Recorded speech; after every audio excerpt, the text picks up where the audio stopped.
Bienvenue sur le podcast Les Contes de l'Être. Je suis Alfred Perrin, formateur en relations humaines, facilitateur au changement et à la découverte du soi et conférencier. Et si les histoires étaient la clé de notre transformation ? Dans Les Contes de l'Être, je t'invite à un moment suspendu, entre imagination et introspection. Chaque épisode est une métaphore, un conte, un récit symbolique, né pour questionner, apaiser ou inspirer. À travers ces contes, je parle à ton inconscient. Ils s'approchent, frappent à ta porte, attendent que tu les invites. Ils ne viennent pas pour expliquer, mais pour éveiller. Des contes qui parlent à l'âme, des mots qui murmurent à l'intérieur. Que tu sois en quête de sens, en chemin vers toi-même, les contes de l'être t'offrent une pause douce et profonde. Alors si tu veux, ferme les yeux ou ouvre les grands.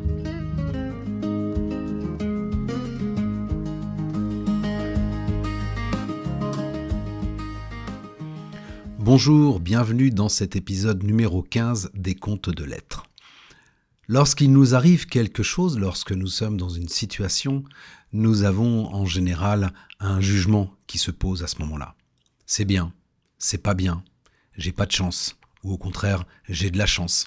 Et lorsque ça arrive à un ami, nous portons les mêmes jugements. C'est bien ce qui lui arrive, ou c'est pas bien ce qui lui arrive.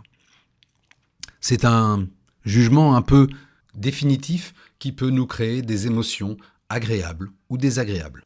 Et si nous ne jugions plus les événements qui nous arrivent ?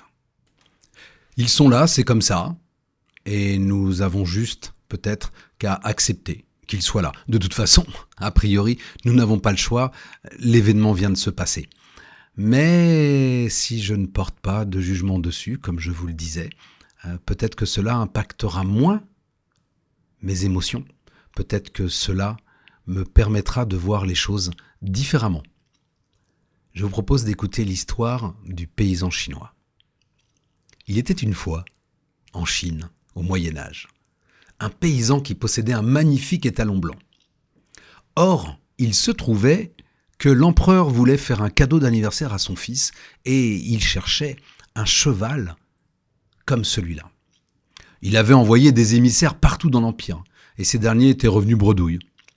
Un jour, un de ces hommes arriva au village et apprit l'existence de cet étalon. Il alla trouver le paysan afin de lui faire une offre des plus généreuses. Comme vous le savez, dans les petits villages, tout se sait très rapidement, et tous les voisins et autres villageois avaient accouru pour féliciter le paysan et la chance qu'il avait.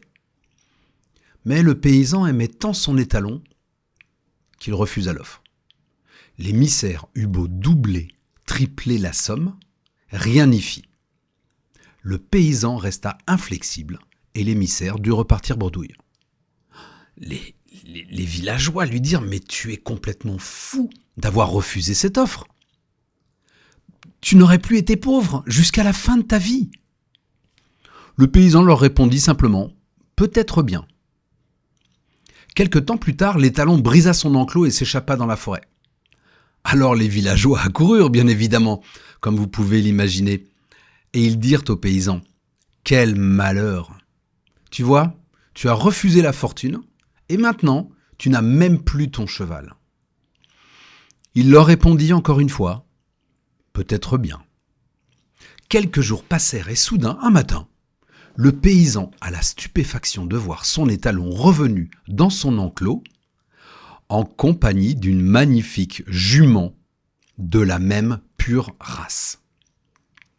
Les villageois accourèrent et lui dirent « Mais quelle chance incroyable tu as! Tu n'avais plus de cheval et maintenant tu as 2%. Tu vas pouvoir faire un élevage et t'enrichir. » Le paysan répondit « Mais vous vous en doutiez, peut-être bien. » La semaine suivante, le fils du paysan, voulant dresser la jument, fit une chute et se brisa la jambe. Alors les villageois dirent à son père, tous en chœur « Mais quelle malchance! À cause de cette jument, ton fils sera immobilisé longtemps et ne pourra pas t'aider au champ. » Imperturbable, le paysan répéta « Peut-être bien. » Puis l'Empire connut la guerre. Les soldats vinrent donc au village, avec ordre de recruter tous les jeunes hommes valides. Mais le fils du paysan, avec sa jambe cassée, fut le seul à y échapper. Les villageois, atterrés d'avoir perdu peut-être même à jamais leur fils, dirent au paysan : « Tu es béni des dieux, vois comme ta famille a été la seule épargnée. » Mais le paysan, toujours aussi serein, ne put que leur dire encore et toujours la même chose : « Peut-être bien. » Et vous, que pensez-vous de cette histoire ?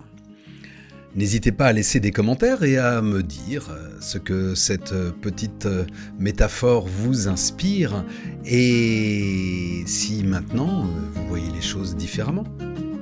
À bientôt.